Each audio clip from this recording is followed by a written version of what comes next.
So just to start off with, Michelle, can you just really quickly introduce yourself and tell us where you work and what job role you have? Lovely. My name's Rachel Alty. By background, I'm a nurse and I branched into education. So I now teach nurse education, and my official role is Head of Professional Practice for Nursing and Midwifery at Southport and Ormskirk NHS Trust. So to start us off then, what attracted you to the master's degree in coaching and mentoring? The main reason that I wanted to do a coaching and mentoring qualification, I'd done smaller modules with various private companies, as coaching is a really good skill to have within the NHS, and it's really encouraged for anyone in sort of leadership roles to have a coaching qualification, because they try and promote sort of a coaching leadership style. So I'd done a few courses throughout my career within the NHS and just naturally fell in love with a coaching approach. I'd done a lot of mentoring as part of my educational role with newly qualified nurses, with students, also with staff as well. So I also enjoyed the mentoring side as well, and I wanted just to expand my coaching knowledge and understanding just a little bit more, so I can utilise both of the techniques within my everyday practice. So I had a good understanding of what coaching was, so I decided to do a little bit of research. Within nursing, they encourage you to gain master's qualifications, and historically a leadership one or a clinical pathway didn't appeal to me. I always knew I wanted to do a master's, but I never knew what I wanted to do the master's in. And then I typed in a simple Google search, coaching masters, and a couple came up. So there was one at a university closer to where I live, within Greater Manchester, and one at the University of Cumbria also came up. So as I was looking into the course breakdown, the University of Cumbria, the one thing that attracted me to it was it had the pathway visually laid out, so I could follow the journey that I would take as a potential learner. And that was a real big selling point to me, that I could see the journey and that I could drop off at different times should I want to. So at times I felt a little bit overwhelmed that I was going to be undertaking a master's, so it was really nice to see actually you could do this quite incrementally, and you can see where that happens and how many modules you'd have to do to come out with different aspects of qualification. So that was one thing that attracted me to it. As well, I reached out to the lecturers on the course, and I found them really supportive, really encouraging. They responded to my emails really quickly. And again, when I spoke with them, the passion came from them about the course that they were delivering. And again, that was another selling point for me. The other university that I was looking at would have been a shorter course for me because it linked in with the PGCE that I'd already completed. But it didn't attract me the same. The course was very much linked to education. And for me, the biggest selling point for this course was that I would be with different professionals within that group, and that's one of the selling points for me. I didn't want to be purely within a healthcare programme or within predominantly teachers. I wanted to be in a group that had different professionals from different backgrounds, so you can understand the theories of coaching and mentoring, but really learn from your peers about how you would apply it in different contexts as well. So that again was a really big selling point to me when I applied at the University of Cumbria. Yeah, that's great. Thanks, Michelle. What do you think have been the benefits of this programme to you personally? What's it done for you? Oh, that's a really good question. I mean, from the very first day of starting this programme, I've loved every moment of it. I found my peers extremely encouraging, supportive, right from the very first day. People I really are inspired by and who would motivate me, encourage me and really stretch me within those sessions as well. The lecturers, again, were of similar ilk. They were very encouraging, very engaging. And for me, I mean, obviously I've developed academically. I've learned how to use really valuable academic skills such as researching. I've become more confident with referencing as well. Definitely critically analysing what it is that I'm reading, and I was really encouraged by the lecturers to find my thoughts in relation to an article or a model or a perspective that was, coming out of the literature. I was really encouraged to dig deep and discover, how did that research make me feel? What did I think about it? And then apply it to the context in which I'm working in, and a context that I aspire to work in the future as well. In terms of the modules, you're obviously coached by your peers throughout the programme. You also have, some supervision with the lecturers there as well. So you really do get to know yourself a lot better as well through your peers applying those coaching principles to you, and you can see a transformation in yourself and your classmates as well when you're doing those coaching principles. It wasn't just about the theory. Within every session, we were encouraged to apply different coaching styles, have a go at different tools, different ways of delivering coaching, and it was really, really beneficial. And with that, I've learned a lot about myself, overcome some confidence issues, some work-related issues that were bothering me as well, in particularly through the transformative coaching model. It is literally transformational. You go into it and come out a completely different person. And again, that was said to me before I joined the course, and you're thinking, yeah, okay. But it actually really, really does. And it's a very, very unique concept. There isn't much research out there. So again, it was very forward-thinking, very innovative. It is certainly, something that myself and other peers within my group were really, really interested in. And I think it was because of that sort of transformation that it's had for you. You would pick an area of your life that you were stuck, or you're in this liminal space, and it really helped me to get through and process what I was experiencing at that time. So personally, that certainly helped me as well.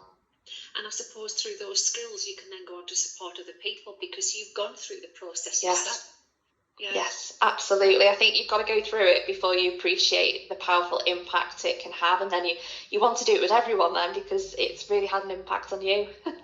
And it kind of feels as though that's kind of one of the hidden gems about that programme, is absolutely. That you're going to study a series of different modules, mm-hmm.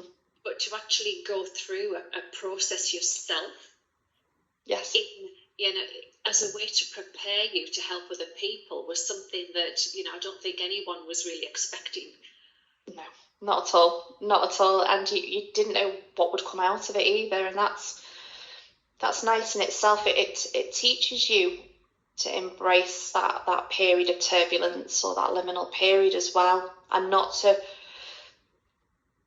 kind of, what's the word, fight against it, but to go with it. It's an opportunity to learn and to grow, rather than feel that it's bigger than you and it can upset you. It actually helps you to calmly re-examine and reflect, and that in itself really, really helps you. And it's transformational.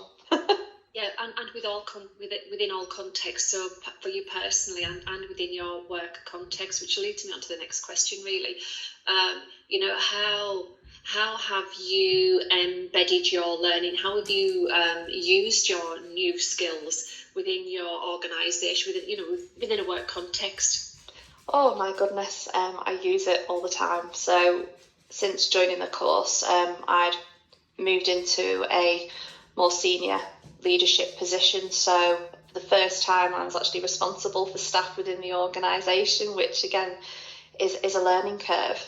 But the coaching principles has really helped me to find out from my teams what motivates and inspires them. So as a manager, I want to have a better understanding of their preferences and styles, and I can, align roles and responsibilities and jobs and tasks to those preferences as well. So coaching's really helped me to understand their strengths and who they are It also helps me as a manager to empower my staff to take on additional responsibilities.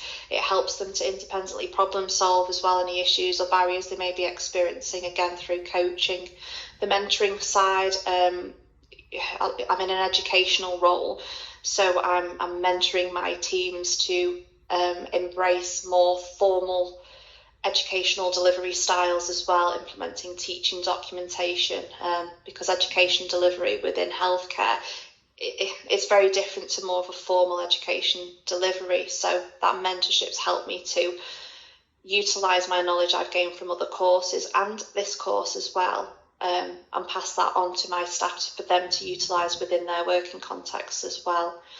Alongside that, I do private coaching one-to-one with anyone from frontline staff up to senior team members as well within the organisation.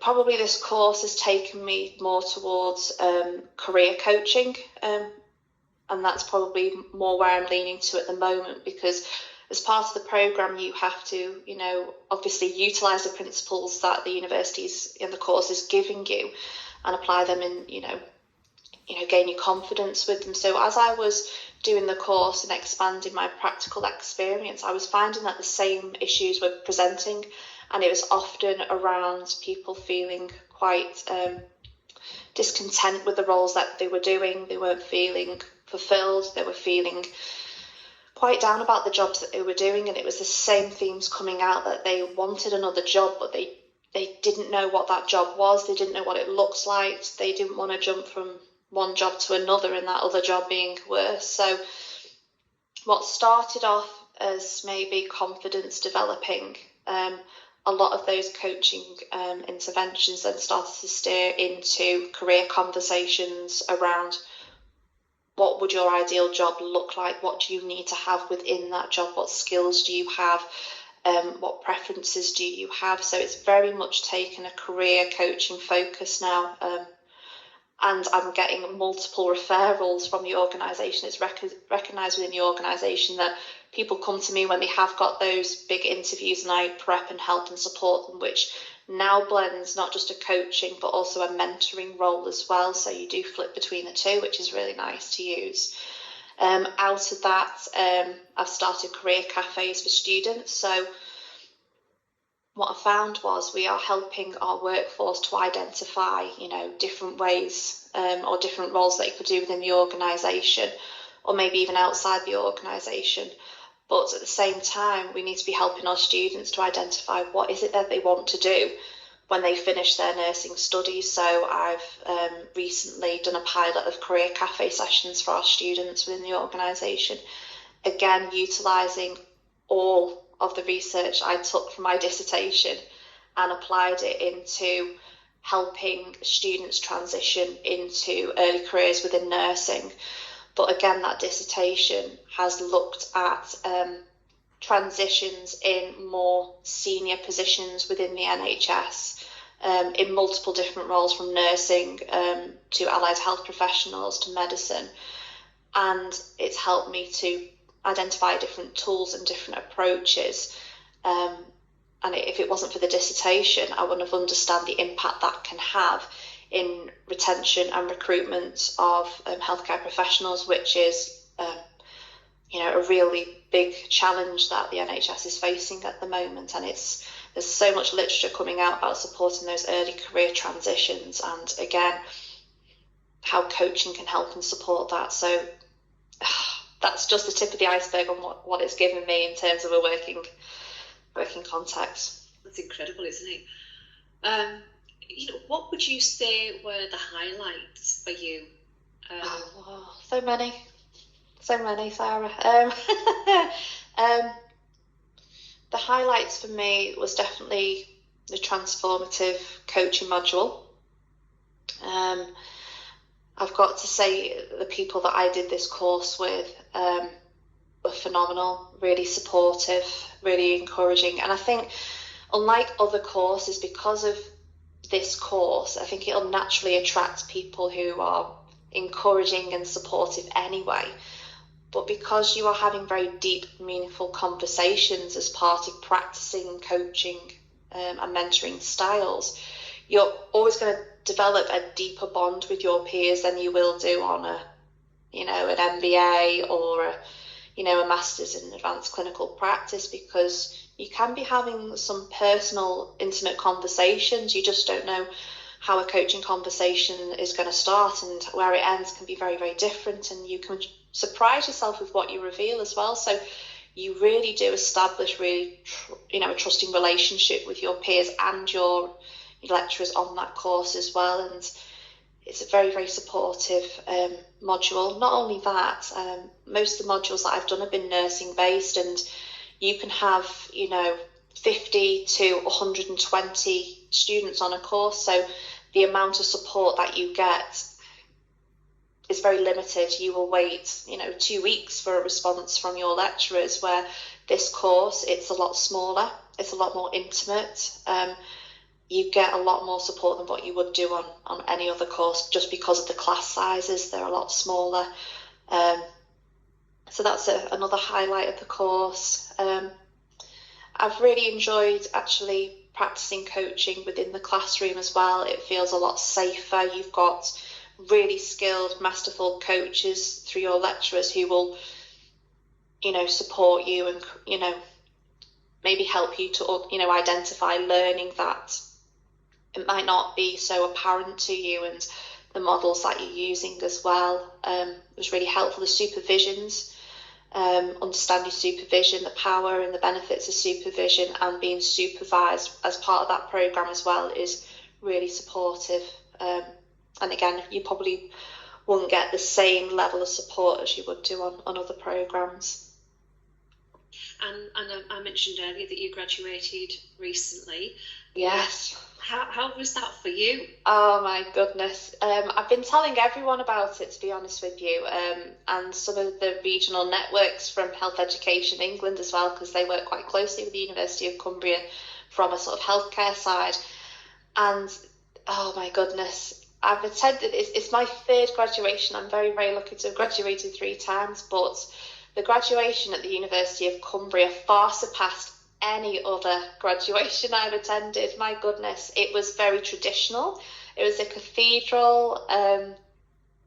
They even down to them dressing you felt really, really special on that day. It was really well organised. You march to the cathedral as a group, which is very emotional, and you feel really, really proud.